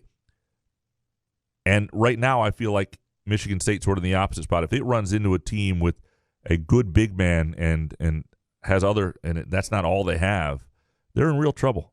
And especially a big man with some girth to them. If that's not creepy to say. Spartan 18770. Number 1, Lions fans all season loved how Dan Campbell coached aggressively. Don't criticize him now. He took you further than you all thought he would. And 2, forget the recruiting aspect. Izzo and his staff are giving me 2018-19 D'Antonio vibes. Time to seriously have that discussion. Here's the thing, though. When you're talking 7-6, 6-6 in college football, that's the equivalent of the NIT in college basketball, and you haven't been there yet. The equivalent of being a 6-7 seed and losing in the second round is the equivalent of 8-4, 9-3 in college football. So that is where I think there is still also, beyond the recruiting aspect, just a difference between where the football program was. Christopher Wilson next. That was the worst way to lose it, other than being blown out all game. However, the correct perspective is the Lions overachieved their goals for this year, but I'm not sure how long it'll take to get back there. I think they did overachieve their goals. It's just once they did it, once they were legitimately good, once you get there, you know. Do people think we're losing a ton of players? Like, I don't understand why we wouldn't be competitive. I mean, other than an injury to Goff or something crazy, we're going to be we'll be fine, right? I think so. I don't understand. I think so. Man, maybe it is SOL still. David Zondi next. Great season, Detroit Lions. Can't wait till we pants the league next year. My glass of hope for the future is full. People are all over the place. I think part of it, and it's the Lions' fault. Look, if you've been a Lions fan for your whole life and you're like in your 40s now, yeah. How do you? I mean, you don't have any trust in anything in life. I kind of do, though. Yeah. Okay. Yeah. All right. I had a day to reflect. All right. Nate C. By this time next year, men's basketball will be the worst sport at MSU. Holy shit. Holy smokes. I don't. It's a hot take though. I just can't imagine that next year's roster. Like, just think of next year's backcourt with, as long as people come back and you've got Jeremy Fears Jr. and Trey Holloman and Jaden Akins. Are you saying this team's a year away? No, I'm not saying that. I'm not saying that. It's a very different group next year. I just think it could be also a group that's pretty decent. I don't know what they'll be, but no, I'm definitely not saying that. Corey Ostrom next. Izzo will go to the portal for a legit center this next offseason, but will also get a long athletic wing that can score. With all the recent success in recruiting, it feels like Izzo has gotten away from part of the program core of rebounding. It definitely has, and he sort of admitted it. This isn't a group that can do that, and that's, I think, teams that, like, for an Izzo team to be successful and run the way he wants and do they need to rebound. And so it'll be interesting to see how they choose to address that and what's weird about his portal dismissal is that's an area where I think he could really succeed. Like, he's Tom Izzo. He's got a winning program. There are a lot of guys like Rank Mast in Nebraska who went there from Bradley. You don't think he would take a call from Tom Izzo? And they've got the NIL money in hoops. They've did got it the with pedigree. Walker. I mean, he's done it. I mean, why not? You did it with Hauser. Now that was before the you can play right away deal. But I think this is an area where they could really be successful. And I understand you don't want to upset the apple cart and recruit over guys and lose promising players, and you do have to do it strategically. But I don't think that anybody would blame you for bringing in another big man in this offseason or addressing. You might need some more size on the wing, whatever it is. But I don't. As long as the guys who are there know they're still going to have an opportunity to compete, that's fine. And if somebody leaves, they leave. You deal with that too. Neurotic Pants up next. I know access to live sports doesn't add up to a human right, but I feel very screwed and marginalized when I can't watch a game that should be widely available. Why isn't FS1 in every package? And bonus, it was just Harbaugh being eccentric and desperate. Some have forgotten how whiny and unpleasant he used to be. He complains about other coaches, facilities, refs, the NCAA, all while getting away with an awful lot, starting with his recruitment camps. Yeah, I mean, if you were a neutral, he's an entertaining person to cover from afar. I don't think he's easy to cover up close just because he doesn't give you much. I will not miss Jim Harbaugh in the rivalry or anything because he's just somebody who annoyed me. That's all it is. Yeah. All right. Ghost of George Perlis next. They say play smart football. Not attempting a 28 and a 30-yard field goals is not smart. Love you, Dan Campbell, but deep down I know some players wanted the field goal. Well, how close were they? I mean, 28 and 30-yard field. Was it that close? No. None of them were that close. No. I don't think. Yeah. They were further out. Yeah, but still. Beppy Plume next. Any chance you can convince the Michigan community to replace Sharon Moore with Dan Campbell? His arrogance would fit nowhere else. Even point shavers are less obvious when they throw away games. And bonus, Jason was right to convince me to watch the Lions and almost start to believe, but they are still the Lions after all. Well, then don't watch anymore. No. You know what I mean? Yeah. Stop watching then. Yeah. Yeah. Plum. This is not. Be a 49er fan with Jamel Hill and Rico. If we were giving out a gift card here, we would take one away from you for this take. I'm surprised we haven't taken someone's gift card. That sounds like something we do. Pigskin scoop next. Pineapple isn't a pizza topping. You had another one too, and I think I accidentally deleted it. I apologize, Pigskin scoop. But thank God you saved that one. Yeah, pineapple. I actually like pineapple on pizza, not surprisingly. But right. Yeah, ham and pineapple is a good pizza topping. It is a pizza. Does your wife allow you to get pineapple? I mean, we don't pizza? do it. We don't do it when we're getting pizza together because she's not a huge fan of it. So you couldn't even get like your half. With I some could. pineapple? No, I could. Yeah, I can do whatever I want. I'm the one that gets the pizza, so I make the pizza at home too. So yeah, I mean, I wear the pants, man. You know, I mean, it's not entirely how it looks. Pigskin scoop. I apologize for your other one getting cut. You sounded confident when you said that. Almost. I'm confident she's not listening. Jay Riemenschneider. Jesse Minter leaving Michigan was expected, but with Ben Herbert following Harbaugh to L.A., Michigan football will probably lose players we weren't expecting and will now be a wholly different team next year. Michigan football and basketball lost maybe the best strength coaches in college. Well, everybody thinks that about their own. Like, I mean, Michigan State hockey, and they do have an incredible strength coach, and they have guys who come in, pros who come in to work with them, and that's as a big thing. But everybody, I would guarantee you there are 40 programs between college football, college basketball, and college hockey who think they have the best person. And Michigan certainly thought that is a pretty standard line. It's an easy one because it's a hard thing to prove against too. And you get somebody who's really good. Doesn't mean they're not really good. I'm just saying that I think Michigan will be fine in giving and getting that. Now, if that somebody people come to the school because of, that becomes an issue. Michigan's going to be a very different roster, and in some ways, I'm happy for Sherron Moore that he's going to have a chance to kind of put together and shape his own staff as he wants it to be, which you don't get to do if everybody sticks around. Hans Jurgen, sports taste like shit. Bonus. Play Kohler and Booker at center, and let's roll. I would certainly watch it, for sure. Jake Hawkins. Izzo's lineups are getting to be very questionable, and I got to admit, he's hypocritical, not utilizing and using the transfer portal to get help and compete with other teams, especially when his key player did come from the portal. Plus, you may have jinxed MSU with the predictions, Couch. Apologies. Man, you're on fire this week. Bonus. With Michigan against MSU only on Peacock, all I'll say is, what the fuck about the 9 p.m. start? Seriously. Peacock does have 2 really good original series. There you go. Ted, based on the Seth MacFarlane movies about the live teddy bear, and Twisted Metal for all of us who spent time playing those video games. Appreciate you, Jake. Yeah, no, and they got the Premier League soccer. They've got New Girl. They've got Chicago PD. They've got a lot of stuff. They got a lot. They made a show out of the video game Twisted Metal? Apparently. Wow. I know they did Ted. I haven't seen it yet. And I like Ted the movies. I mean, is Mark Wahlberg in that?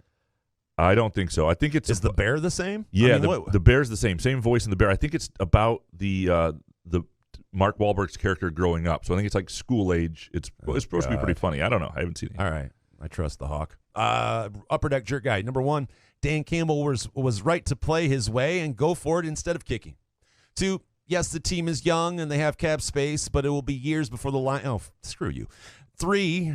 You should have watched Mexican soccer. I did after the game. It was my best. It was a way for me just to get back into a world that, where I'm glad I waited safe. to read those, Jerk Guy. Yeah. I wish I would have read those yesterday. It'll be years before we get back. Lastly, DJM apparently fired Dan Campbell. Kicking a field goal is not a bad thing. F you, Dan Campbell. Kick an effing field goal. And with that, the final word has been spoken. Thank God. We got it in. We got it in. We appreciate all of you for your hot takes, producing our show for us. Some fantastic stuff. As always, we appreciate I don't know, what day is it? We do appreciate Front 43 and Cask & Company, as always. We appreciate Midtown Brewing Company in downtown Lansing. Thanks to Muskox Quality Flannels. Go to gomuskox.com. Order your flannel today. No better time to do it. Trust me, no better time to do it. We'll be back later this week. We'll do a Groovy Donut Twitter question show. And we have some show updates, some things coming on the horizon to talk about a little later. Good show, man. Yeah, man. Couch in the Roof.